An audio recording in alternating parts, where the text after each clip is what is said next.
Dando então continuidade ainda ao que a gente está estudando, vamos olhar agora para um jeito de interpretar geometricamente a multiplicação de dois números complexos, que é uma coisa muito legal de ver e dá origem a algumas transformações de rotação que a gente precisa, que é bom a gente saber mexer bastante. Então vamos lá de novo, passar para aquela técnica do quadro já escrito, a interpretação geométrica da multiplicação de números complexos. Bom, primeira observação, a gente já viu que se um número complexo z está dado, então i vezes z é uma rotação do vetor z de 90 graus no sentido positivo. Olha só, se o vetor z tem as coordenadas a e b, então o vetor iz tem as coordenadas ia mais i quadrado b, que é menos b, então esses vetores são perpendiculares, portanto, e tem mesmo módulo, portanto, a multiplicação por i é uma rotação no sentido positivo, uma rotação de 90 graus. O que acontece em geral? Ou seja, dados z e w pertencentes aos números complexos, onde está localizado o produto de z por w? Né? Z por w ou w por z, o produto é comutativo. Então, a melhor maneira de se representar um número complexo para descrever esse fenômeno aí é usar a forma polar, que é o sistema de coordenadas polares no plano. Então, dado o número complexo z igual a mais ib, eu desenhei ele do lado, né? Coordenadas a e b. A gente define raio, né? O raio desse número complexo z, como seu módulo. Então, desenhei de amarelo aqui, escrevi de amarelo o raio, tamanho do número complexo que liga O até z, O é a origem, é o raio R do número z. E θ é o ângulo entre o eixo x e o vetor z, medido a partir do eixo x. Então, um ângulo com sinal, tá? Ele pode ser também medido, se, por exemplo, ele pode ser medido nessa direção, no sentido negativo, ele vai ter um sinal negativo, tá? É um ângulo que pode ter sinal. Um ângulo, θ é o ângulo medido a partir do eixo z a partir do eixo x com o vetor z. Tá? Aqui, naquele caso, a gente mediu no sentido positivo, pode fixar. Assim podemos escrever, olha só, olhando para esse triângulo retângulo aqui, isso aqui, então, o A fica R cosseno θ e o B fica R seno θ. Então, o número complexo Z, ele é R cosseno θ mais I vezes R seno θ. Por exemplo, se eu pego um vetor Z, 3 mais 2i, então o raio é raiz quadrada de 3 ao quadrado mais 4 ao quadrado, que é o módulo de Z, né, que é a raiz de 13, nesse caso, 9 mais 4. E θ é o ângulo agudo cuja tangente é 2/3. A gente não pode afirmar que θ é o arco cuja tangente é 2/3, porque a gente precisa tomar um certo cuidado, porque, olha só, existem outros vetores W com ângulos, né, medidos a partir do eixo X no sentido positivo, com diferença π do ângulo θ, então aqui vale θ mais π, né, θ mais meia volta, que tem mesma tangente.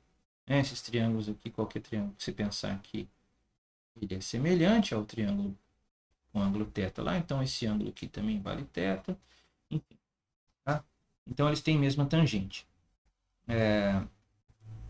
Então tem que tomar um certo cuidado para quando a gente pensa em falar de arco tangente.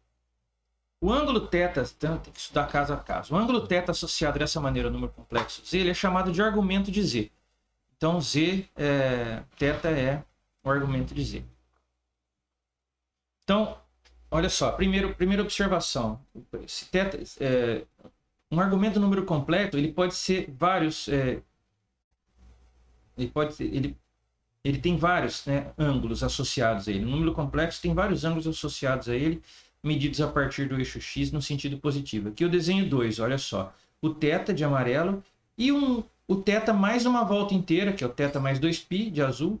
Então são dois ângulos que, digamos assim, terminam no mesmo lugar. Ele deu só uma volta a mais, mas em termos de descrever o posicionamento do vetor z no plano, eles têm exatamente a mesma função. E da mesma maneira, θ mais um múltiplo de uma volta completa, né? θ mais k vezes 2π para qualquer k número inteiro. Então, quando falamos do argumento de z, a gente pode sempre considerar um ângulo θ no intervalo 0 a 2π. E aqui ainda pensando, né, que o θ, o 0 e o 2π são o mesmo argumento, que é um número real, certo? Aqui está o eixo x. Aqui está a origem. Se você tem um vetor aqui, um número real, portanto, ou ele tem argumento 0 ou ele tem argumento 2π de uma volta inteira, né? Tanto faz, né? Eles são o mesmo argumento. São argumentos 0 e 2π são números reais. E também é comum pensarmos em argumentos negativos, como eu já tinha adiantado lá, usando o sentido negativo da medição de ângulos. Então, um exemplo é a conjugação, que z barra, né? O z tem argumento θ, e o z barra tem argumento menos θ, né? Se a gente considera menos θ como um argumento que tem que ser pensado no intervalo 0, 2π, a gente tem que considerar o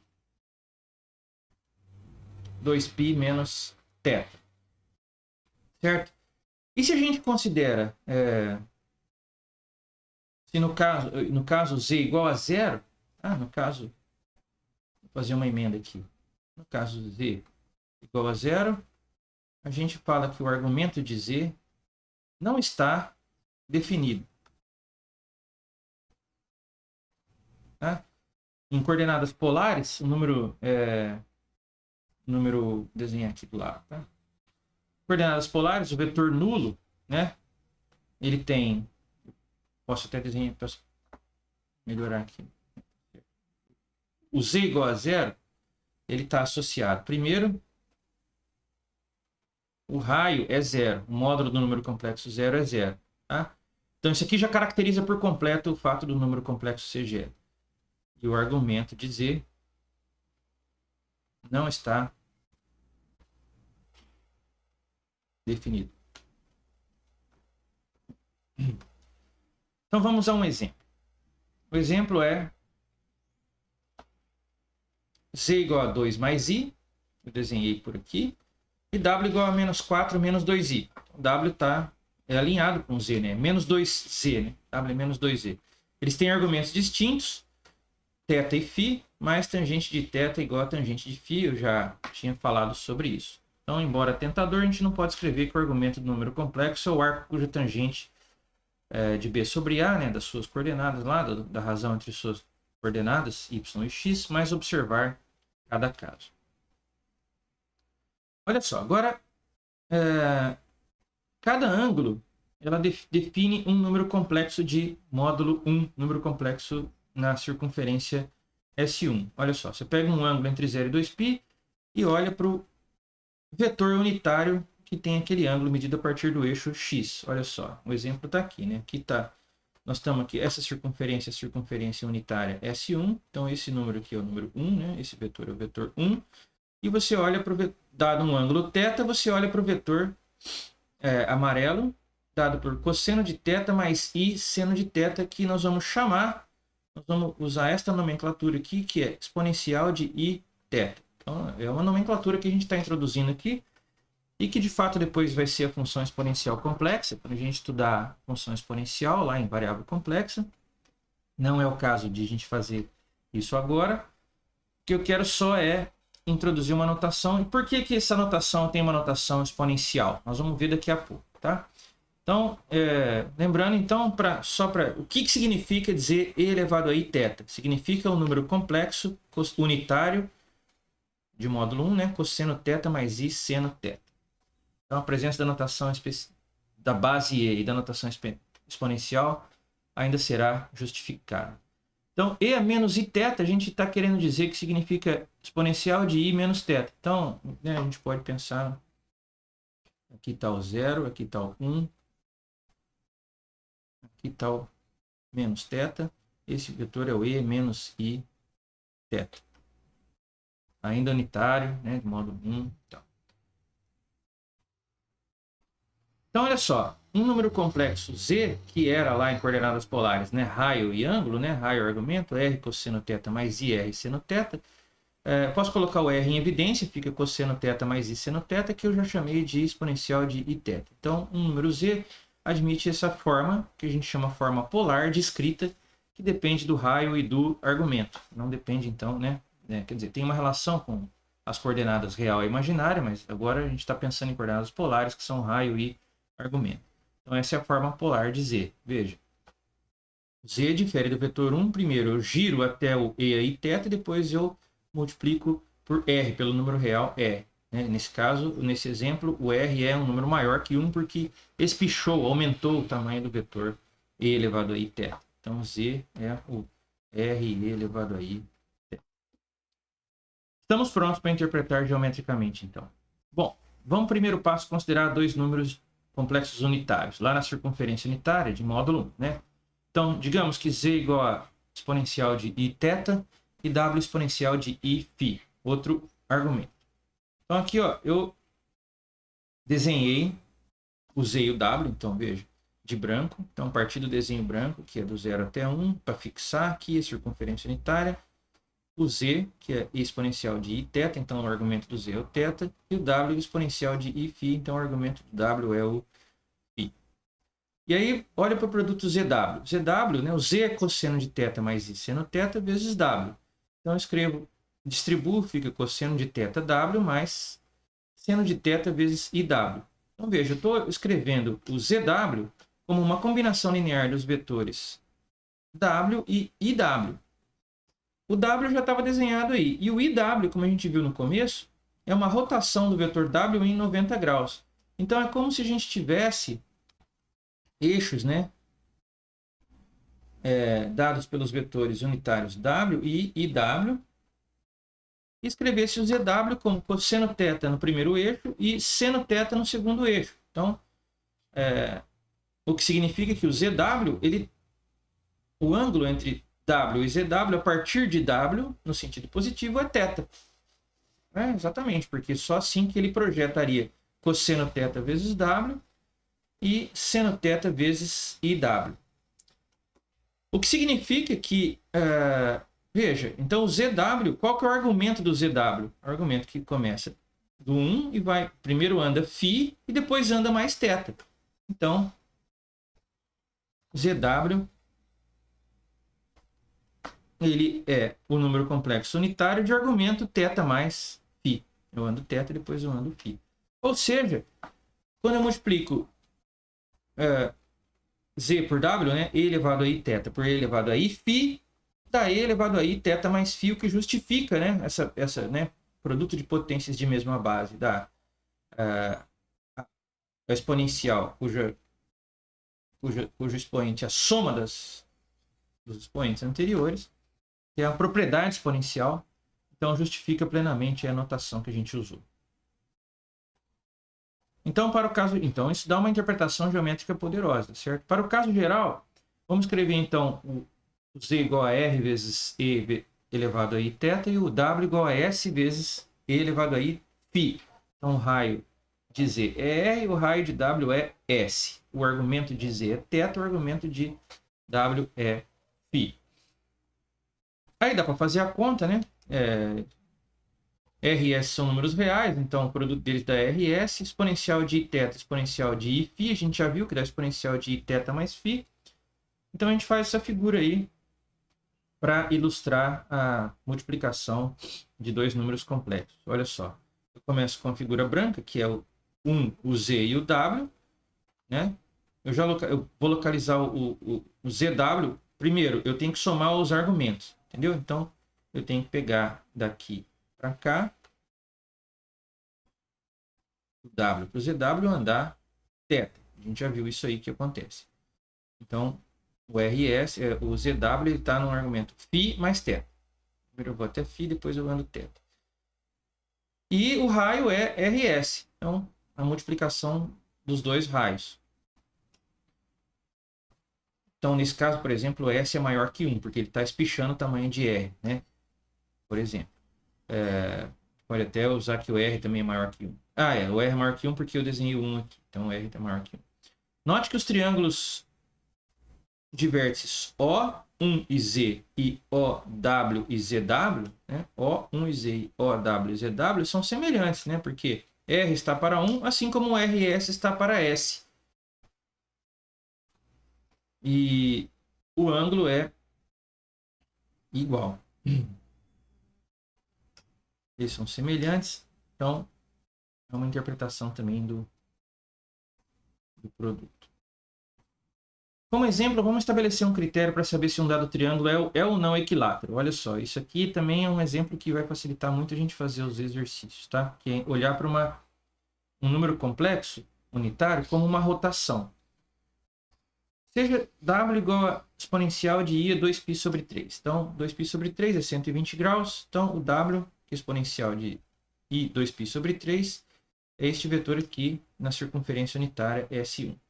Então, primeiro passo, primeira observação, W3 igual a 1, né? Porque, W elevado ao cubo é 1, porque quando eu levo W ao cubo, fica aí exponencial de i a 2π sobre 3 ao cubo, fica aí exponencial de 2π, que é 1.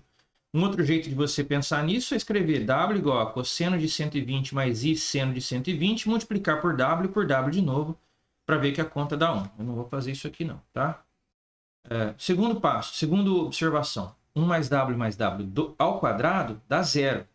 Olha só, isso aqui dá para fazer assim. Você põe W como cosseno de 2π sobre 3 mais I seno de 2π sobre 3, que é meio, mais I raiz de 3 sobre 2, né? A gente sabe que cosseno de 2π sobre 3. Então, aqui está o 1. E aqui está o W. Cosseno de 2π sobre 3 mais I seno de 2π sobre 3, que é menos meio, e raiz de 3 sobre 2. E aí eu somo W ao quadrado, né? Ele é exponencial de 2π sobre 3 ao quadrado, que é exponencial de I 4π sobre 3. 4π sobre 3, que é cosseno de 4π sobre 3, mais I seno de 4π sobre 3, que é menos meio, mais menos I raiz de 3 sobre 2. O W ao quadrado está aqui.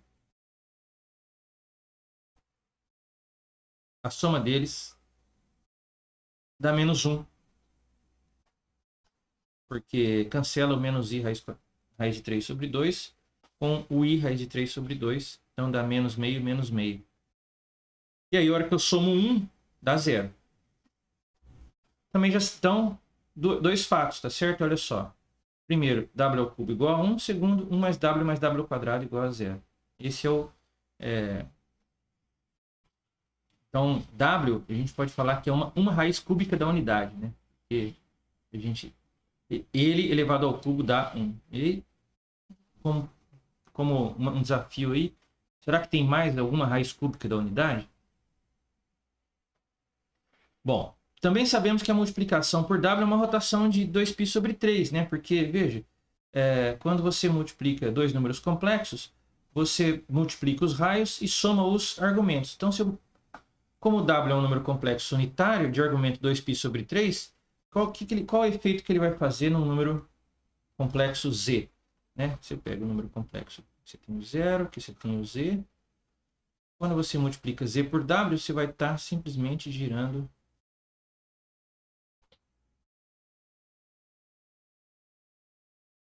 dois π sobre 3 no sentido positivo. Não pareceu 2π sobre 3 esse ângulo aí, né?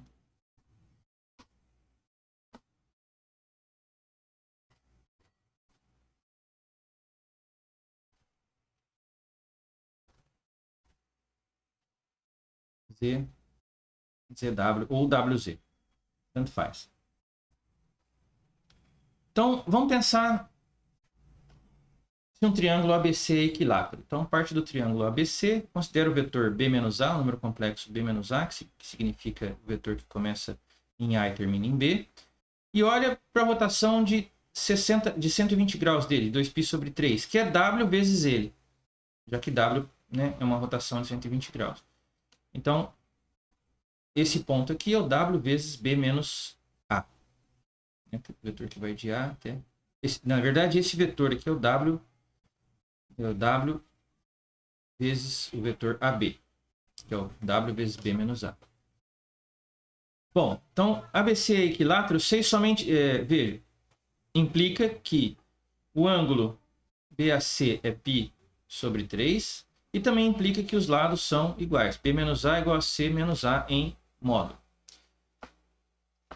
Isso significa que WB menos A, né, olha só, se esse ângulo aqui de fato é π sobre 3, então quando eu multiplico este vetor, que é o AB, por W, vai acontecer que este ponto e este ponto estão alinhados e tem ainda, como não muda o módulo, né, este vetor que vai de A até este ponto é exatamente igual ao vetor que vai de C até A. Tem o mesmo módulo e agora eles têm a mesma direção porque eu rotacionei quando eu multipliquei por W.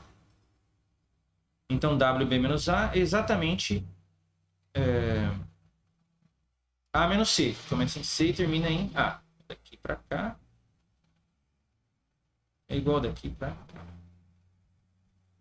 Né? Tem os dois vetores iguais aqui.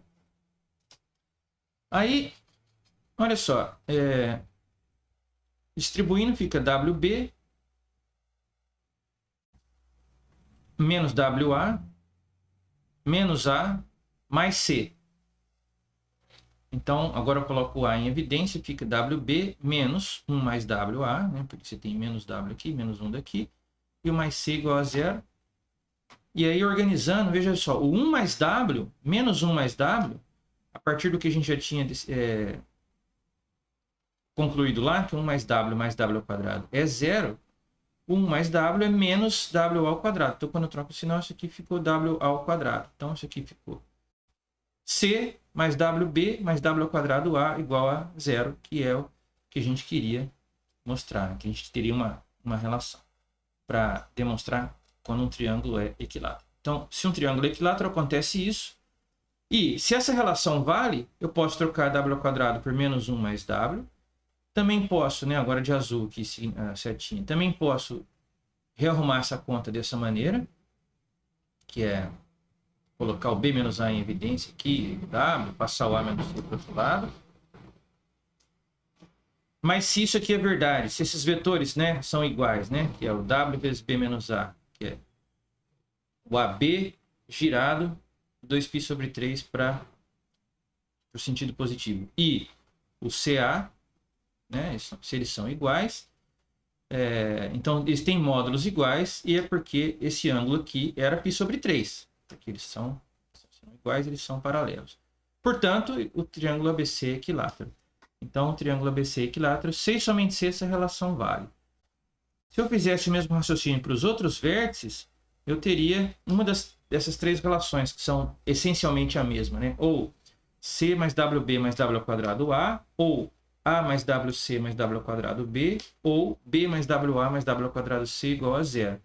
Mas observe, os vértices têm que ser tomados, né, no sentido positivo. Ó. C, depois B, depois A. 1 vezes C mais W vezes B mais W ao quadrado vezes A. Ou 1 vezes B mais W vezes A mais W ao quadrado vezes C.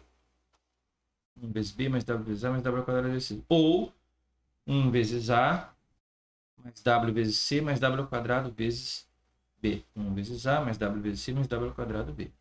Qualquer uma dessas três condições serve, mas que são essencialmente a mesma, mas os vértices têm que ser considerados no sentido positivo. Não poderia ser diferente, tá? A mais WB mais WA mais W ao quadrado C igual a 0 não caracteriza que o triângulo ABC é equilátero.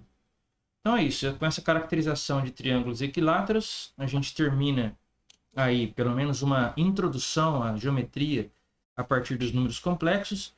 E eu coloco aí uma lista de exercícios, que é a lista 9, referente a essas duas videoaulas.